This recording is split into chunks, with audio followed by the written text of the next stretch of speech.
morning, everybody. Good morning. Good morning. Thank you for coming. The message I chose this morning is in Matthew 22, verses 1 through 14. And I'm just going to start out by reading through. I got to turn my mic on. Is that better? You want me to start over? I'm going to read through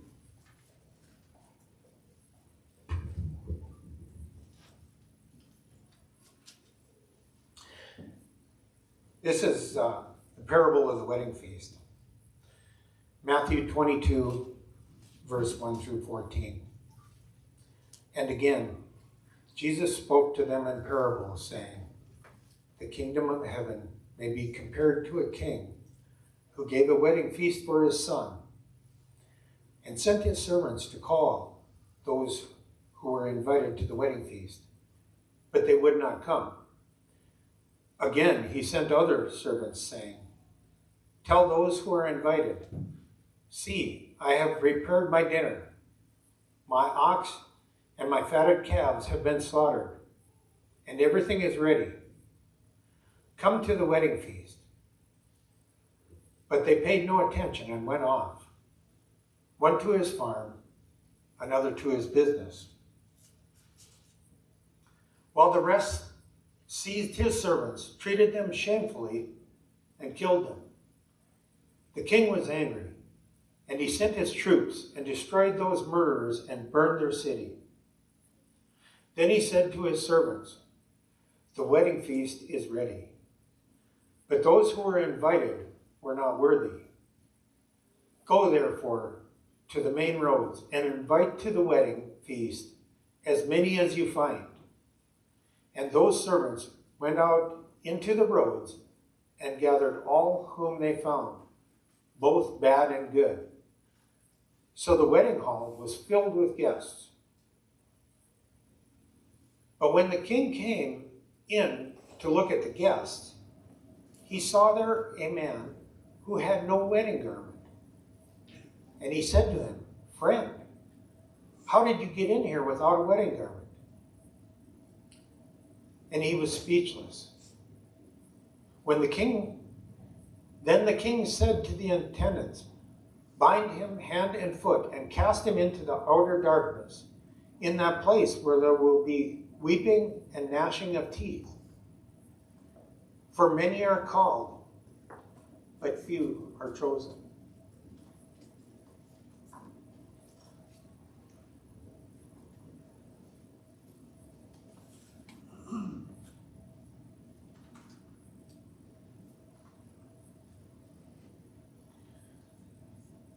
Before I get into this, I kind of got to break it down and explain what the traditions were back then, so you can understand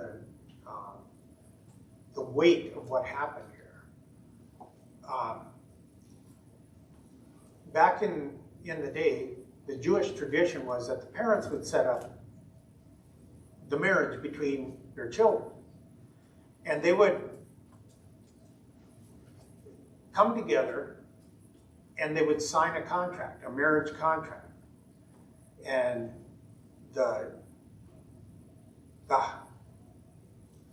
young man and the young woman, at that time of signing of that contract, they were considered married. But the woman went back to live with her family, and the man went off to prepare a home.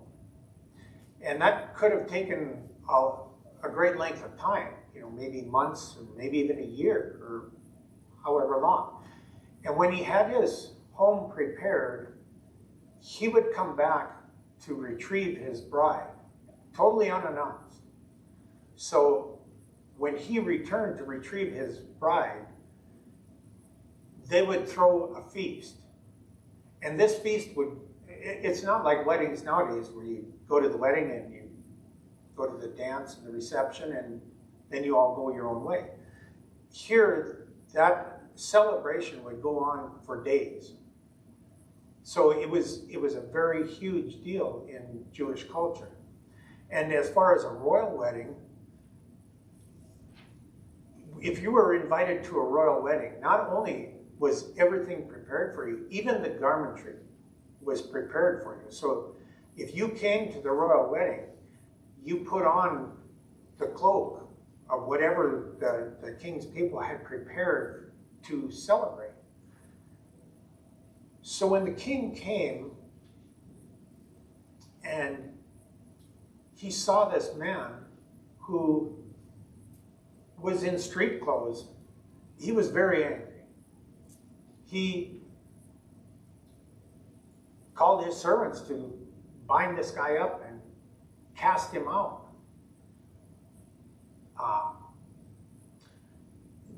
Very much like it is with God. You know, we all say we're Christian, or we go to church. We're good. But then we go on and we live with our little hidden sins because we don't want to give them up.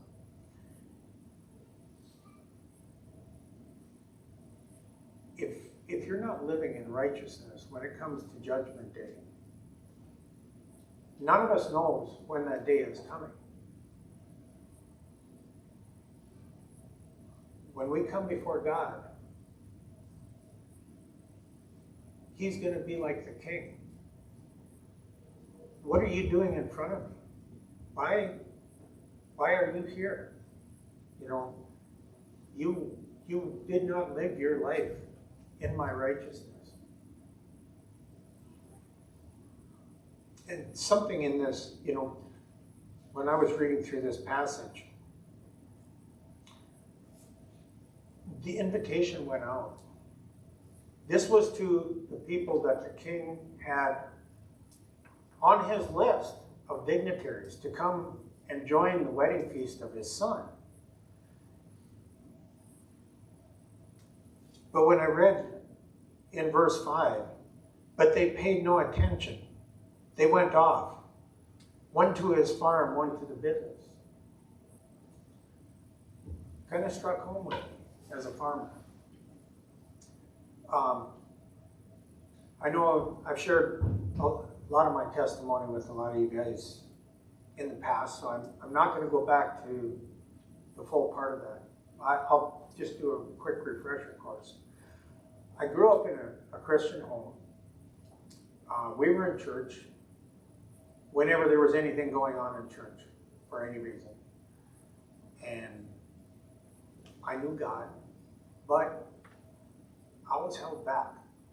I didn't really want to give in 100% because I thought God was going to make me do something I didn't want to do. I thought maybe He'd make me a priest or a missionary or whatever. So I held off, and then I thought when I get one foot in the grave, I'll surrender. Well, in my mid-40s, life events came about, and I finally just said, God, I'm ready. I'm tired of running. I'm tired of hiding. Just show me where you want me. If you want me to sell this farm, I'm ready. If you want me to pack up my family and move to the other side of the world, I'm ready. And He said, I made you to be a farmer. That's why you love doing what you do. That's who I made you to be. And yes, I want you to be a missionary, but you don't have to go to the other side of the world. There's enough people in Mott, North Dakota that don't know me. I want you to be my hands and my feet. And it was just like I was having this direct conversation with God, and I felt a peace come over me that I had never felt before. So that's the testimony I've shared with a lot of you before. I'm going to move on. So from there forward, I wanted to serve God. But you get busy with life. And I got busy with my farm, and you forget where your priorities are. And then life events happen. In September of 22, I lost my wife of 34 years.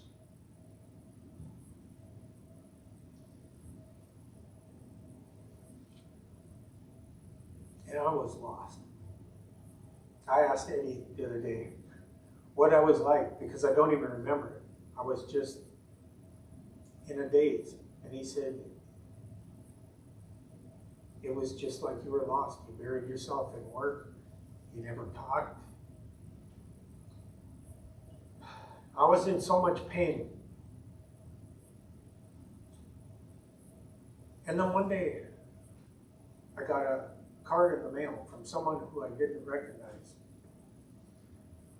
And I opened it up, and they explained to me, now I get back a little bit. I had a friend that called me about 2 weeks after the funeral that I hadn't been in touch with since high school. And he had just heard about my loss. And he told me that I needed to get into grief classes. So I looked around and I couldn't really find anything local, but I found a place in Bismarck that was giving a grief class on how to survive the holidays. So I went to that, and I was a mess. I pretty much followed through the whole thing. But they got me a few pointers, got me through the holidays. And then after that, I got this card in the mail that, well, I decided that I couldn't drive an hour and a half one way to Bismarck once a week to go to a 12-week grief course. And I knew I needed something. So back to this card that I got in the mail. It was from a friend of mine. And she just explained in this card that they had lost a son in a car accident, and they didn't know how to deal with the grief. So she'd gotten into this grief class, and it helped her go through the grief process. So I thought, okay, I can deal with that. You know, I can drive 1 hour to go to Glen Owen, you know, rather than go all the way to Bismarck. So I enrolled in the class, and the class started in January of 2023.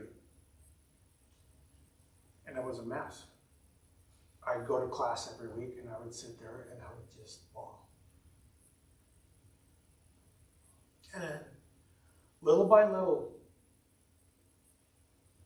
I was able to start working through some of that grief.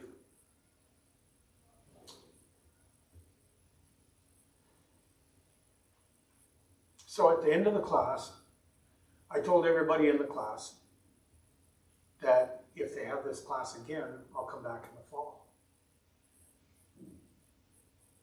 So we all went our own ways. And I got this notice probably early August that they were going to start classes again about the 10th of September. So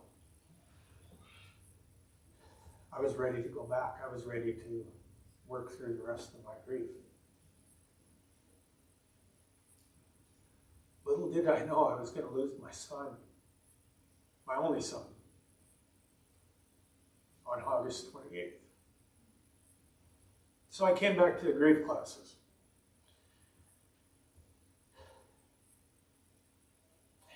Even more of a mess than before. I had no family left.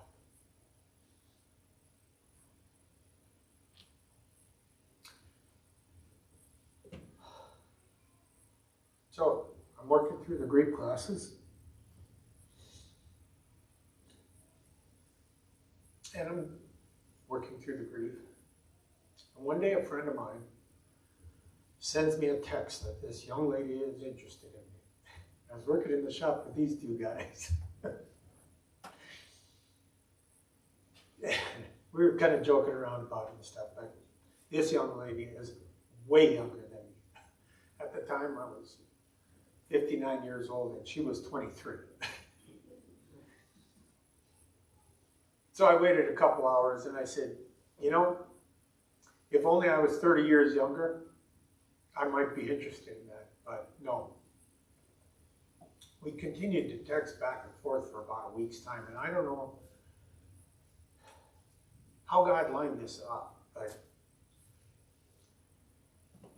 I was going to a grief share class, and I texted him. I said, I'm not interested in this young lady. That's not where I'm at. In fact, I'm not really interested in anybody. But if I was interested in anybody, it would be your neighbor lady. And we texted back and forth. And he said, well, if you're at all interested in her, maybe you should let her know. I texted him back a bunch of question marks, and he gave me no response. So that kind of got my mind going. What's he talking about? Why should I let her know? I'm not interested in a relationship. I'm not looking for a relationship. And I texted him back that 3 different points. I said, number 1, I'm too broken. I'm not ready to get back into a relationship.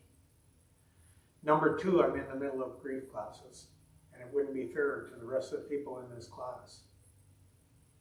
It'd be inappropriate to start a relationship in the middle of the class because this lady was in the grief class that I was in. And number 3, I'm just waiting to see where God wants me. I don't know if he wants me to be a single person or married, or if he wants me to retire. I was lost. I didn't know where I was. I sent him that text, and he sent back, well, maybe you should at least let her know. So I'm thinking, why? And finally this thought pops in my head, well, maybe she's got a suitor, and if I sit around and wait, maybe I'm going to miss out. So I called him up and I asked him for a phone number, because we have not really even talked. We had shared a lot of our grief in this grief class. And he said, well, I can't just give you her number. I have to get her permission first. So about 20 minutes later, he gave me her number. And I called her up, and we talked for about an hour and a half. And a few days later was our next grief class. So I went to the grief class. The day before that class, my father-in-law had passed away. So after grief class, I headed to Bismarck to meet with Vicky's family.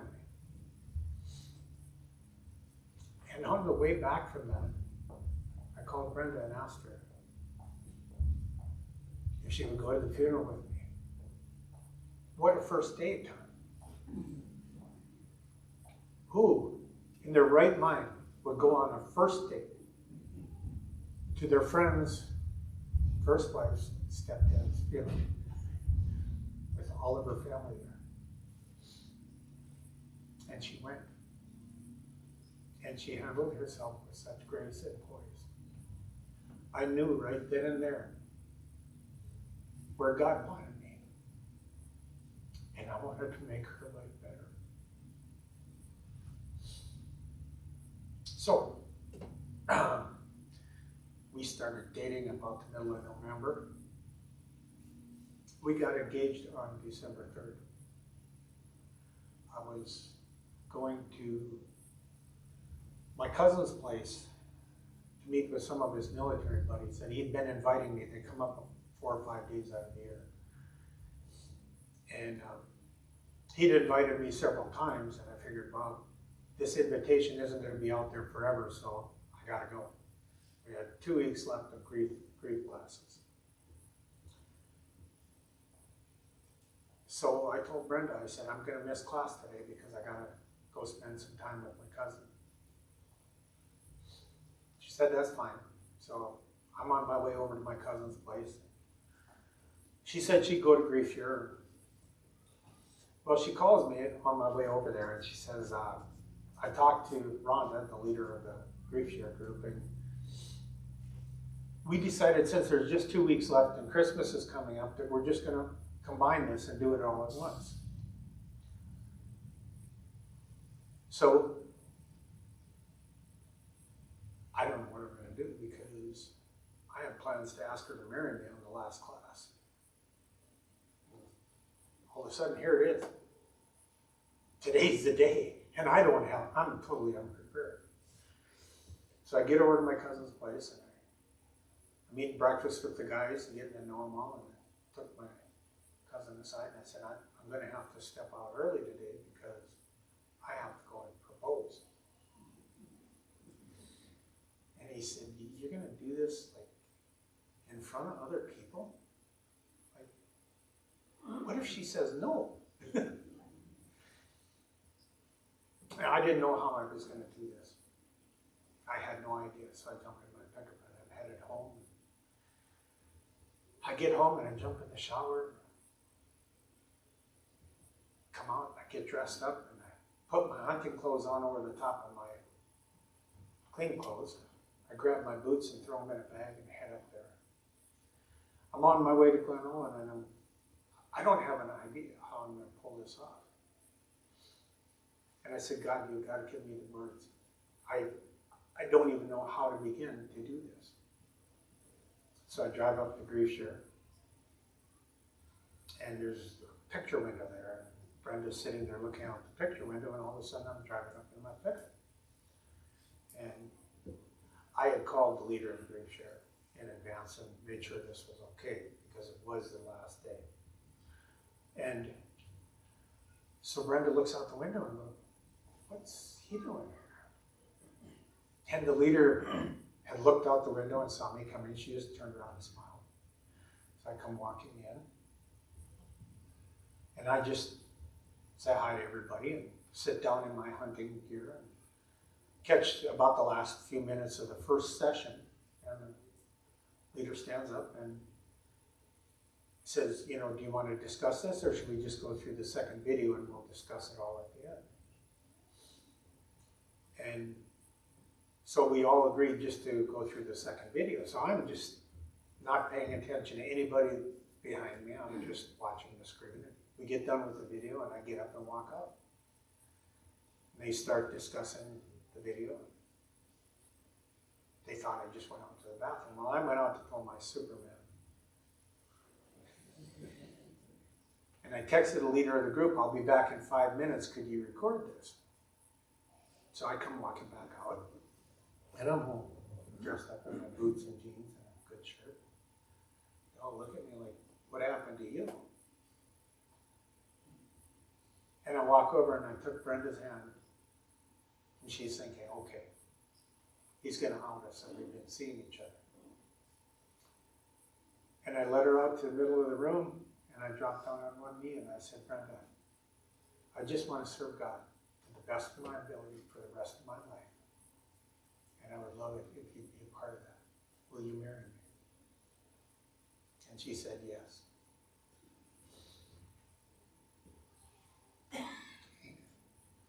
So, I tell you this story just so you know that if you seek God's will in your life, even through the most excruciating pain and hardship, He will renew your spirit. He will lead you where He wants you to be. And I can't thank Him enough for sending Brenda into my life. She has been such a blessing to me and to everyone else she needs.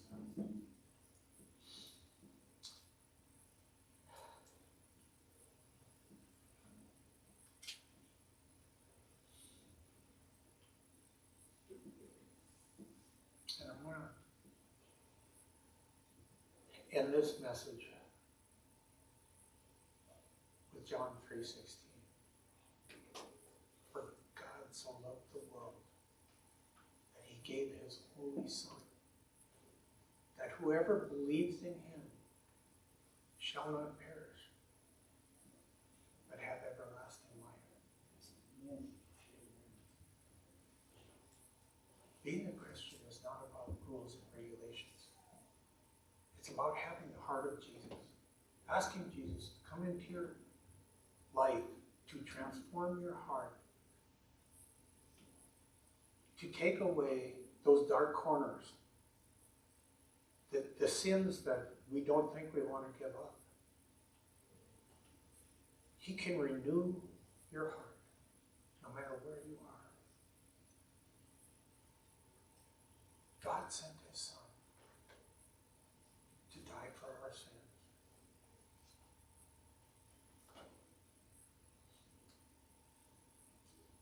All we have to do is accept it, believe it, and ask God to come into our lives and transform us. And with that, I'm going to have Nathan play one more song, and I would like for you guys just to spend a moment, watch the words, and just reflect, and just soak it all in.